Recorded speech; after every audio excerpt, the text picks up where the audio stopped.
Selamat pagi sahabat Kristus yang setia. Mari kita awali perjalanan hidup kita hari ini dengan doa pagi bersama Pendeta Agus Wianto.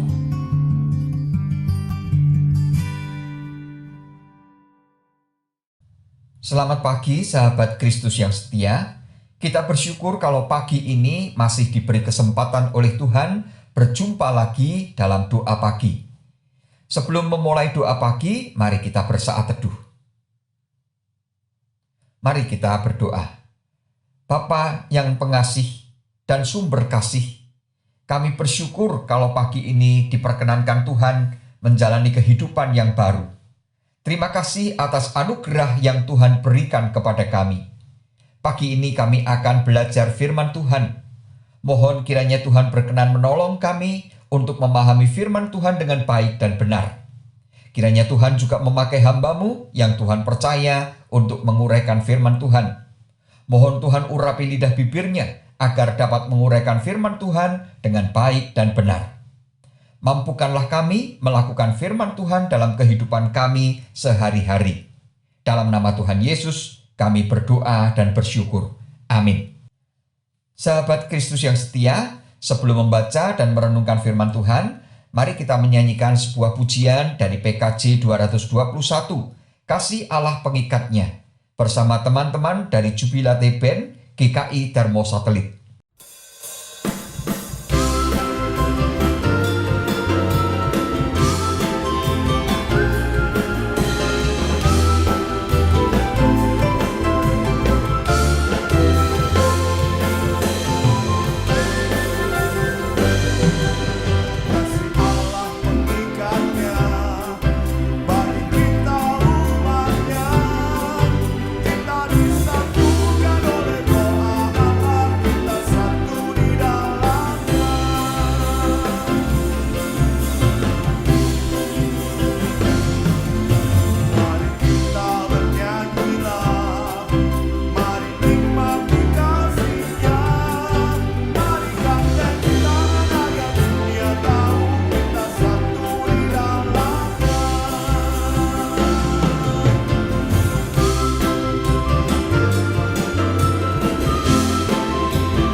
Sahabat, mari kita membaca firman Tuhan dari Kolose 3 ayat 14. Firman Tuhan mengatakan demikian.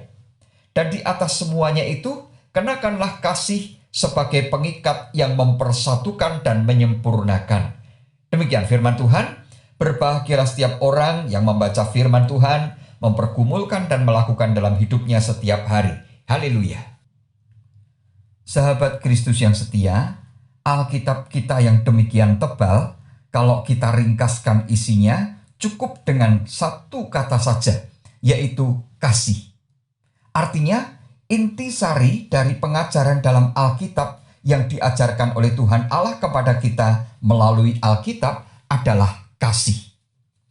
Kalau kita mendengar kata kasih, seolah-olah yang diajarkan dalam Alkitab itu sangat sederhana. Hanya berbicara tentang kasih. Memang, kasih itu kata yang nampak sederhana. Enak untuk dibicarakan, bukan hanya enak dibicarakan, namun juga sangat mengharukan ketika kita melihat orang-orang yang melakukan tindakan kasih. Namun, apakah kasih sesederhana itu? Ternyata tidak. Kasih itu adalah perkara yang rumit dan sulit sekali untuk dilakukan. Suatu ketika seorang pendeta didatangi oleh salah seorang anggota jemaat yang dilayaninya. Orang itu minta tolong pinjam uang kepada pendetanya untuk beli kebutuhan sehari-hari. Ini cukup menyulitkan. Apakah akan diberi pinjaman atau tidak? Kalau diberi pinjaman, nanti apa akibatnya? Tapi kalau tidak diberi pinjaman, nanti bisa keluar omongan. Pendetanya sering mengajar tentang kasih, namun ternyata tidak mengasihi. Jemaatnya mau pinjam uang kok tidak dipinjami. Akhirnya orang itu diberi pinjaman. Sahabat, orang itu janji akan mengembalikan bulan depan. Pendeta itu tidak menagih karena pikirnya sudah direlakan saja.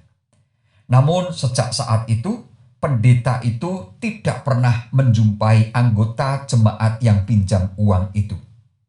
Dia tidak pernah hadir lagi dalam kebaktian. Sahabat, meminjami uang itu apakah kasih? Kita juga pasti akan sulit menjawab.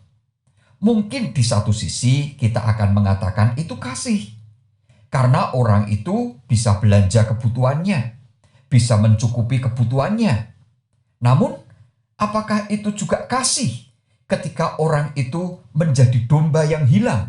Karena setelah tidak mengembalikan hutangnya, dia tidak ke gereja karena dia sungkan atau mungkin malu kalau ketemu pendetanya.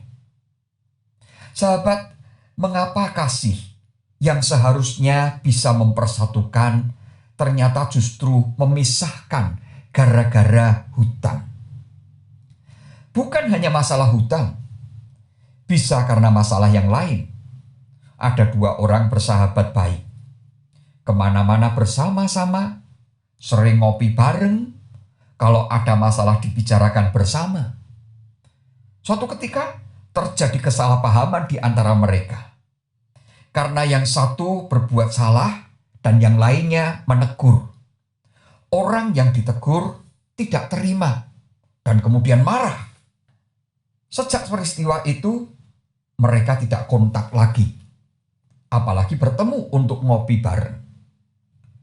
Sahabat, ternyata dalam praktek hidup sehari-hari, kasih yang diajarkan Tuhan Yesus sangat tidak mudah untuk dilakukan. Karena ternyata kasih yang dilakukan banyak orang masih mengandung muatan-muatan egoisme. Kasih itu diuji oleh banyak peristiwa. Ketika kita kecewa atau dikecewakan, perasaan kasih itu bisa hilang.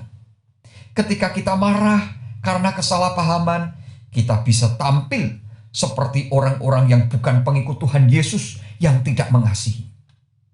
Sahabat, kasih yang seharusnya kita lakukan adalah kasih seperti yang diajarkan Tuhan Yesus.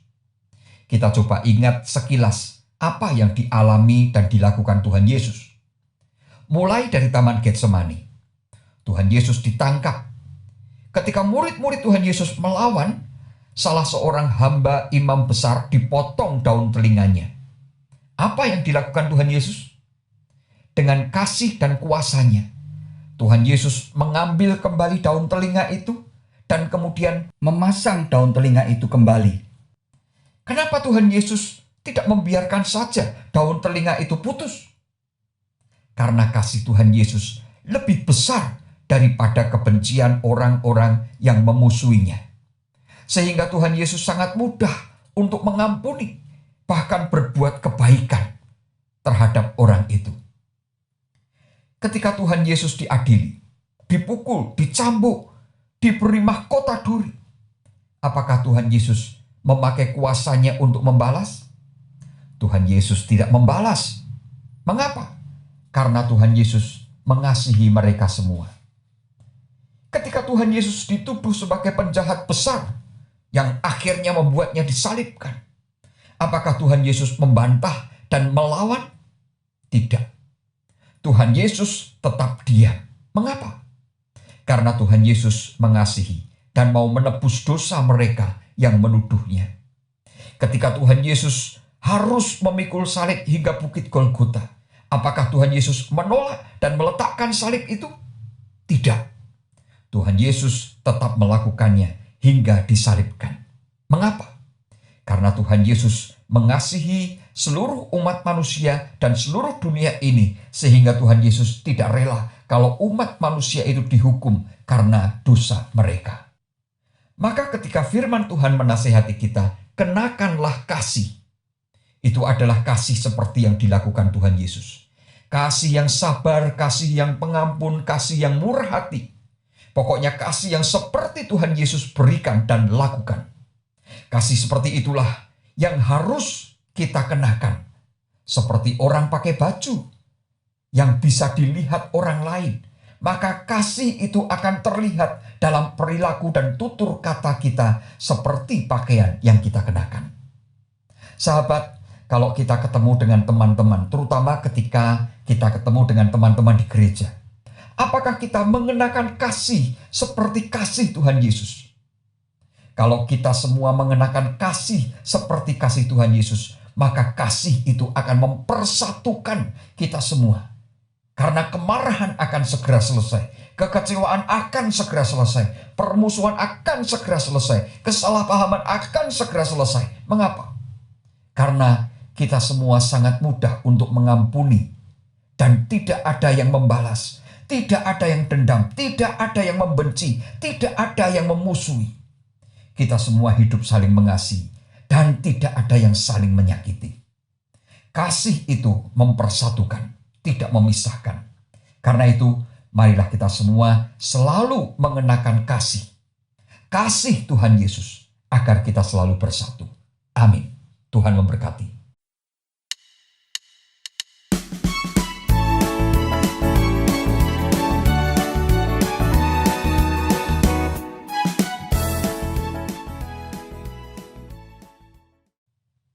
Sahabat, mari kita satu hati dalam doa. Tuhan Yesus yang pengasih, terima kasih karena firman Tuhan yang kami renungkan pagi ini mengingatkan kami tentang bagaimana kami belajar hidup di dalam kasih. Kami sadar bahwa hidup di dalam kasih memang tidak pernah mudah. Namun Tuhan Yesus telah mengajar kami bagaimana kami harus mengasihi. Karena itu tolong mampukan kami untuk mengenakan kasih Tuhan Yesus dalam kehidupan kami sehari-hari, agar kasih itu mempersatukan kami di dalam Kristus. Saat ini perkenankan kami memohon kemurahan Tuhan untuk bangsa dan negara kami menjelang pemilu 2024. Dengan banyaknya partai, dengan adanya beberapa calon presiden dan wakil presiden, pemilu ini sangat berpotensi mendatangkan perpecahan. Karena itu, karuniakanlah kasih Tuhan di dalam hati setiap orang di Indonesia, agar kasih-Mu mempersatukan kami, sehingga tidak terjadi perpecahan, permusuhan, dan saling membenci di antara kami. Ya Tuhan, berkatilah Indonesia, agar selalu aman, tenteram, adil, makmur, dan damai sejahtera. Mampukanlah para pemimpin bangsa kami dari pusat hingga ke daerah mengatasi dan menyelesaikan setiap persoalan yang terjadi di tengah bangsa kami dengan baik. Ya Bapa, berkatilah panitia Natal GKI Tumapel yang sedang mempersiapkan rangkaian acara Natal 2023. Berikanlah hikmat, kreativitas, dan kekompakan dalam mempersiapkan seluruh rangkaian acara Natal, sehingga seluruh rangkaian acara Natal dapat membina kehidupan iman umat-Mu untuk makin dekat dengan Tuhan. Ya Bapa, berkatilah sahabat-sahabat kami yang sakit dan yang lanjut usia. Mohon Tuhan sembuhkan para sahabat yang sakit dan berikanlah kesehatan yang baik bagi yang lanjut usia. Kiranya Tuhan juga senantiasa menguatkan dan menumbuhkan iman mereka kepada Tuhan Yesus. Akhirnya, kami menyerahkan seluruh perjalanan hidup kami sepanjang hari ini ke dalam tangan penyertaan Tuhan. Mohon Tuhan berkenan memberikan kesehatan kepada kami semua. Tuhan memberkati pekerjaan kami, keluarga kami, studi kami.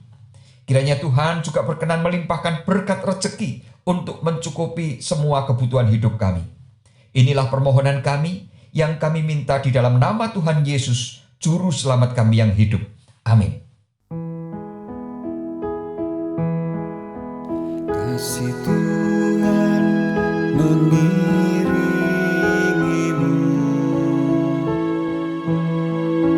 dan sayapnya melindungimu. Tangan Tuhan pegang di dalam hidupmu. Majulah dalam terang kasih-Nya.